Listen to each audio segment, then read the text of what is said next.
really good. I had mine on, but I thought maybe I'd take it off and spew at you. So, what do we talk about? No, we don't have a microphone to put up my hand if somebody wants to ask a question. Oh, thank God, somebody put up a hand. You in the red mask. I just love what? Hear about the trip to Spain.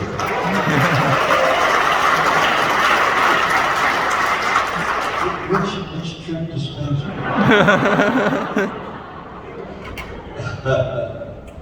Well, we can spend the morning talking about it. You know, people come out and say, how was it? What's space like? And what are you going to say, you know? So I kind of developed the insolent as empty.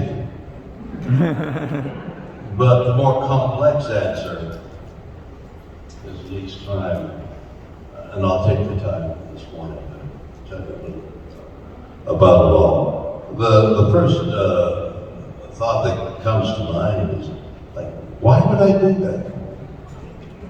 When it was a friend of mine who, his name is Jason Ehrlich, who was a producer on a series I did called Better Late Than Never.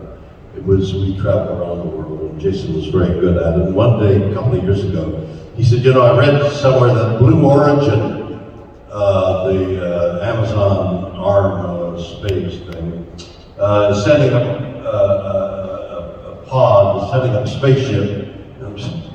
That's a better name than a pod, isn't it? Is setting up a vehicle, and they've got room, they've got set up some video. It'd be a great idea, Bill, if you win.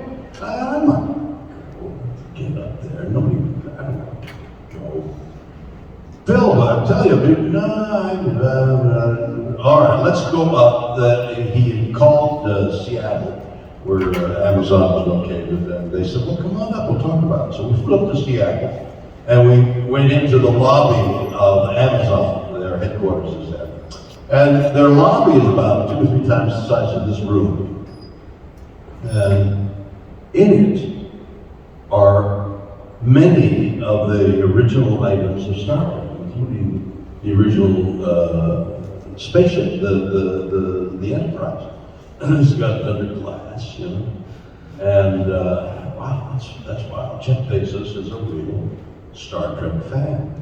And then he came out and turned out to be a lovely gentleman. We took pictures, and we went into a boardroom and we told him our idea, or Jason's idea of send Shatner into space. Oh, that's a good idea. Maybe we'll do that. So then we left, and COVID hit, and a year goes by. We don't hear anything. So I say to Jason every so often when I see him, see, I told you, nobody's saying.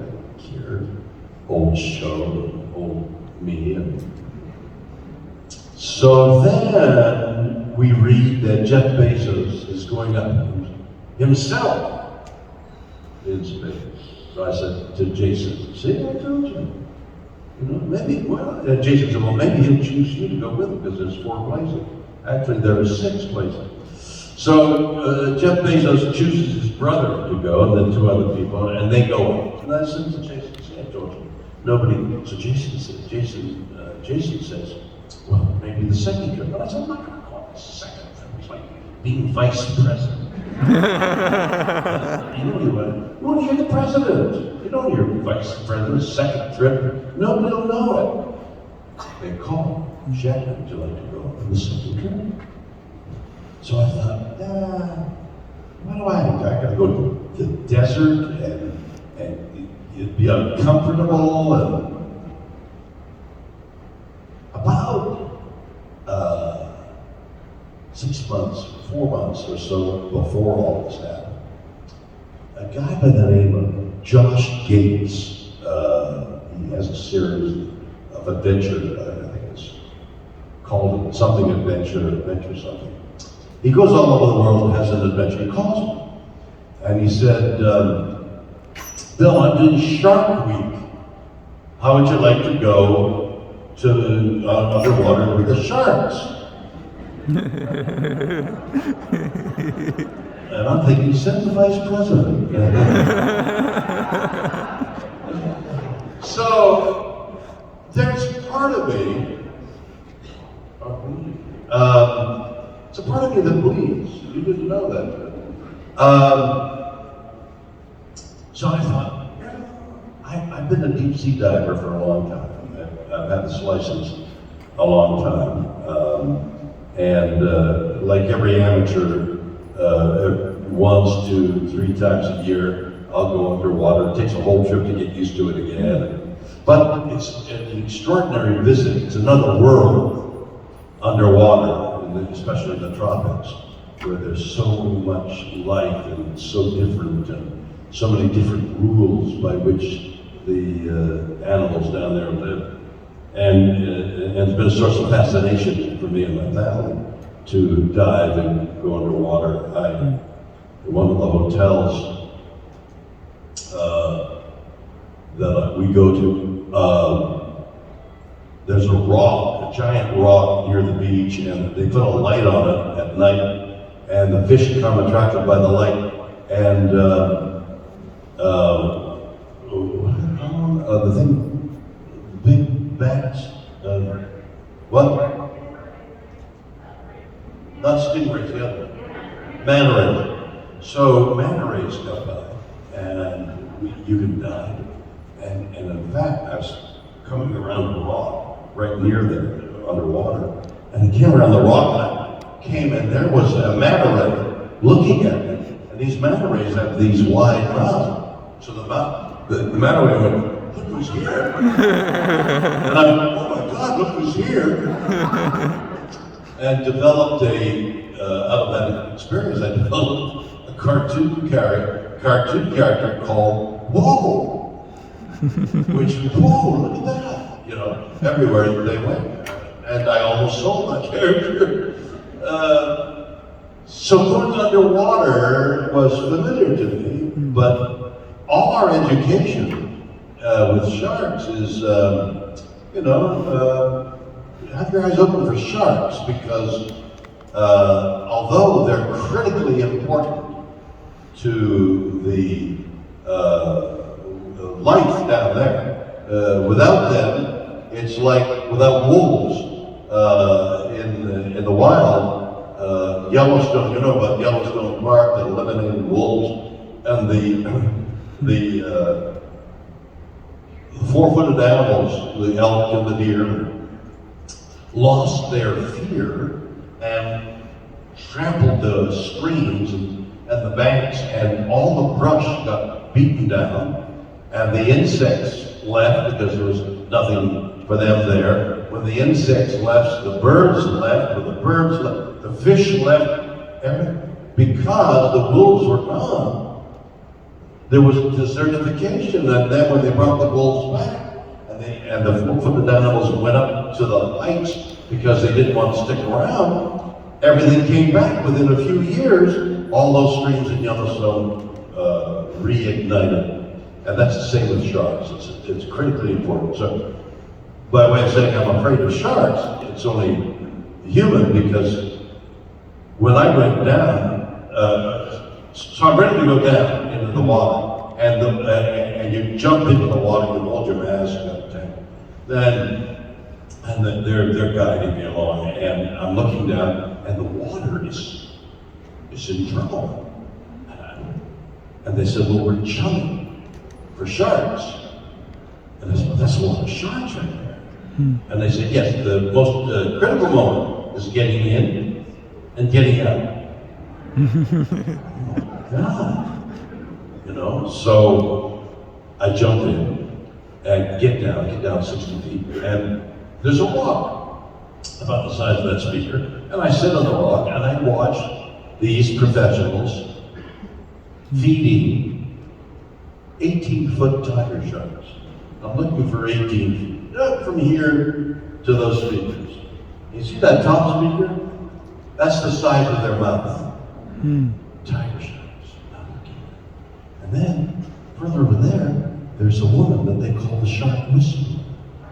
she's surrounded by 5, 6, 10-foot sharks, and she's just petting them. She was a tourist at the Bahamas 30 years ago, and she loved the sharks so much she stayed, and she loves sharks. And then she came over and she put a 5-foot shark in my lap. Now they're all wearing chainmail in case they get bitten, okay?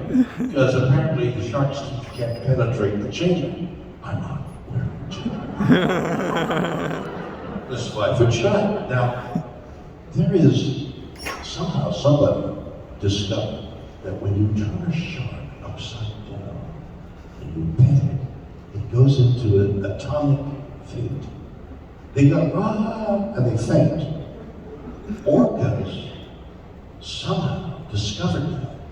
And when the great white sharks, they're even more dangerous than the tiger sharks, which are the second great whites, the orcas would go and turn the great whites upside down and bang. And this great white, 20-foot great white shark would go, and fall asleep.